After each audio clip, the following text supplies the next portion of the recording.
अभी एक फैशन हो गया है, आम्बेडकर आम्बेडकर आम्बेडकर आम्बेडकर आम्बेडकर आम्बेडकर। इतना नाम अगर भगवान का लेते तो 7 जन्मों तक स्वर्ग मिल जाता। ये तस्वीरें संसद भवन के बाहर की हैं। हाथों में डॉक्टर अंबेडकर की फोटो के साथ तेज नारेबाजी। क्या कांग्रेस, क्या सपा, क्या आम आदमी पार्टी, आम आदमी से लेकर सारी राजनीतिक पार्टियां गृह मंत्री अमित शाह से माफी मंगवाने पर अड़ी हैं। इससे पहले लोकसभा और राज्यसभा में भी अंबेडकर को लेकर विपक्षी सांसदों ने जोरदार हंगामा किया। इस पर लोकसभा और राज्यसभा की कार्यवाही को स्थगित कर दिया। आरोप है कि राज्यसभा में संविधान पर चर्चा के दौरान गृह मंत्री अमित शाह के एक बयान ने इस मामले को तूल दे दिया। कांग्रेस समेत तमाम विपक्षी दलों ने हाथों हाथ इस बयान को रिमांड पर ले लिया और अमित शाह से इस मामले पर माफी मांगने की मांग की। शाह ने अपने बयान में कहा कि अब ये फैशन हो गया है, अंबेडकर अंबेडकर अंबेडकर। इतना नाम अगर भगवान का लेते तो 7 जन्मों तक स्वर्ग मिल जाता। अंबेडकर का नाम 100 बार लें, लेकिन अंबेडकर के बारे में कांग्रेस पार्टी का भाव क्या है ये मैं बताता हूँ। इसके बाद उन्होंने कांग्रेस पर अंबेडकर की अनदेखी करने का आरोप लगाया। लेकिन अब कांग्रेस का आरोप है कि गृह मंत्री अमित शाह ने अंबेडकर का अपमान किया है और उन्हें माफी मांगनी चाहिए। सदन के बाहर राहुल गांधी, प्रियंका गांधी, मल्लिकार्जुन खड़गे और आम आदमी पार्टी के नेता संजय सिंह भी नजर आए। इसके बाद तमाम विपक्षी नेता एकजुट दिखाई दिए। कांग्रेस अध्यक्ष खड़गे ने आरोप लगाया कि बाबा साहब का अपमान करना भारतीय जनता पार्टी और आरएसएस की पुरानी रीति है। ये कॉन्स्टिट्यूशन के खिलाफ है। ये इन्होंने कहा, ये पहले ही कह रहे थे कि कॉन्स्टिट्यूशन को हम चेंज करेंगे। ये इसके खिलाफ है, अंबेडकर जी के खिलाफ है, उनकी विचारधारा के खिलाफ है।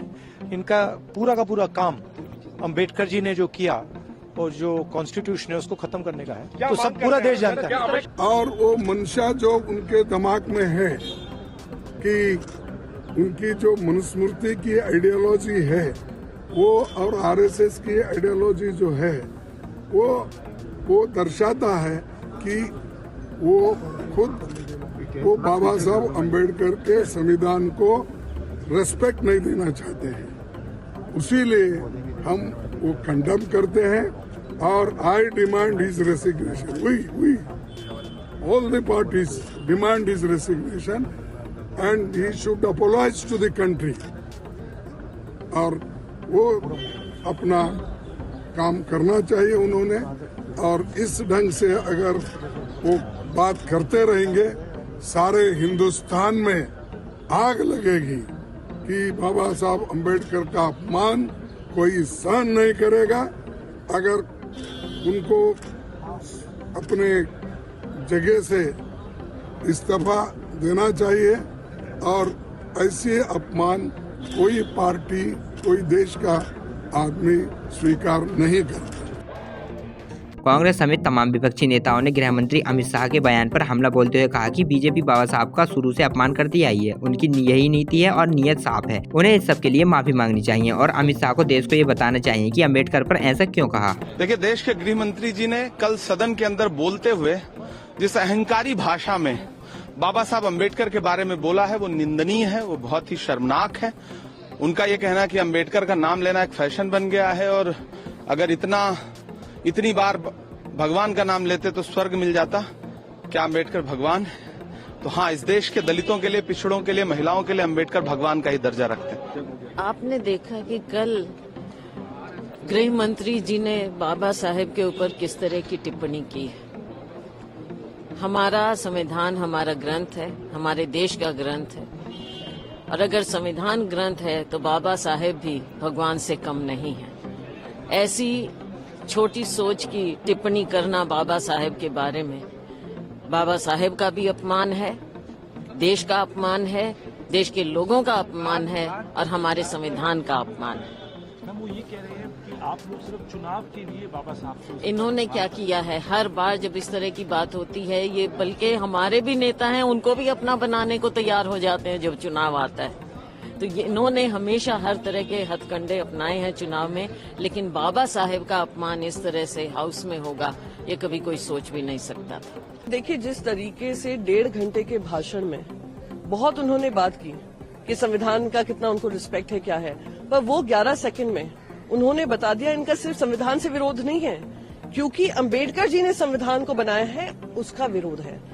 अंबेडकर जी ने महामानव की उपाधि पाई थी जनता के मन में, जनता के दिलों में आवाज बनाकर।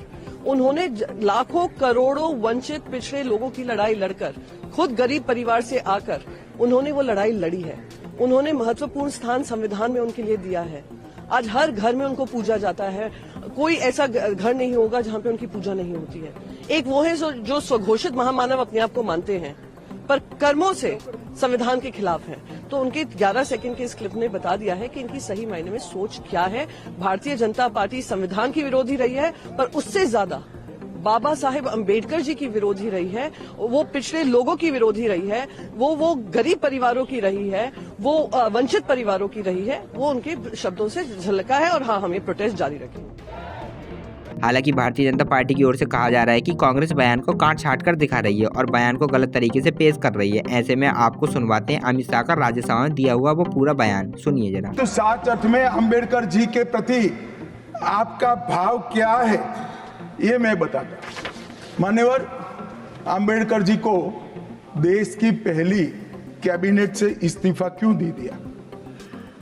अंबेडकर जी ने कई बार कहा कि अनुसूचित जातियों और जनजातियों से हुए व्यवहार से मैं असंतुष्ट हूं, सरकार की विदेश नीति से मैं असहमत हूं और आर्टिकल 370 से मैं असहमत हूं। इसलिए वो छोड़ना चाहते थे, उनको आश्वासन दिया गया, आश्वासन पूरा नहीं हुआ, उन्होंने इग्नोरेंस के चलते इस्तीफा दे दिया। और एक श्री BC रॉय ने पत्र लिखा कि अंबेडकर और राजा जी जैसे दो महानुभाव मंत्रिमंडल छोड़ेंगे तो क्या होगा।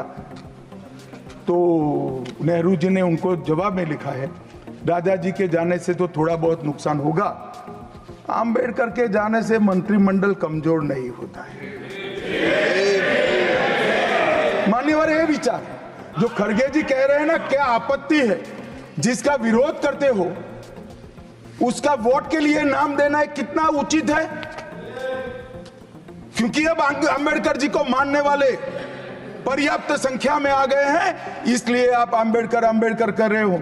मान्यवर, मुंबई के मेयर ने एक पत्र लिखा था कि मऊ में अंबेडकर जी का स्मारक बनाना चाहिए। मऊ में जो अंबेडकर जी का जन्म स्थान था, सुझाव लिखा। उन्होंने कहा आमतौर पर स्मारक निजी पहल से बनाने चाहिए, यदि सरकार किसी प्रकार की सहायता करती है तो वो उचित नहीं होगा। उनके कितने स्मारक बने साहब? कोई स्मारक अंबेडकर जी का नहीं बना, देश भर में नहीं बना। अंबेडकर जी के स्मारक कब बने?